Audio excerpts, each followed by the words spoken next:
এটা আমি বলবো আমাদের জন্য ব্যাড লাক।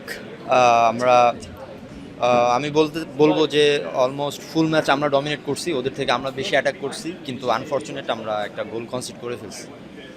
এটা বলবো আমাদের ব্যাড লাক। আপনার অবশ্যই একটা কষ্ট হচ্ছে, একটা চান্স ক্রিয়েট করছিলাম আমরা, আমি শুট করছিলাম, ওইটা সামহাও ওদের পায়ে লেগে গেছে। তো এটা ফার্স্ট হাফ, আর ইভেন তো সেকেন্ড হাফেও আমরা অনেকগুলো অ্যাটাক করছি। একটা লাস্ট একটা বল মিরাজের কানেক্ট করছে, হামজা ভাই ক্রস করলো, ওইটাও পোস্টে লেগে গেছে। মানে আমরা অনেক চান্স ক্রিয়েট করছি, কিন্তু আলটিমেটলি আসলে ব্যাড লাক বলবো আমি। শুধু কি এই ম্যাচটাই ব্যাড লাক নাকি পুরো এশিয়ান কাপটাই ব্যাড লাক?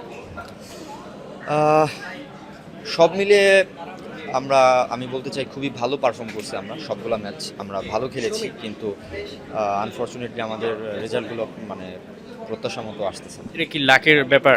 আমি বলতে চাই আজকে যেটা হয়েছে এটা অ্যাকচুয়ালি ব্যাড লাগে না। আমাদেরও প্রত্যাশা ছিল আজকের ম্যাচটা হয়তো আমরা জিতবো বা একটা ভালো রেজাল্ট হবে, কিন্তু আসলে আমরা খুব ভালো খেলেছি। আসলে at the end of the day কেউ দেখবে না কি খেলেছি, রেজাল্টে ম্যাটার করে। তো আসলে এখন ফুটবলে আমি বলতে কি বলবো, আর এখন আমরা হেরে গেছি।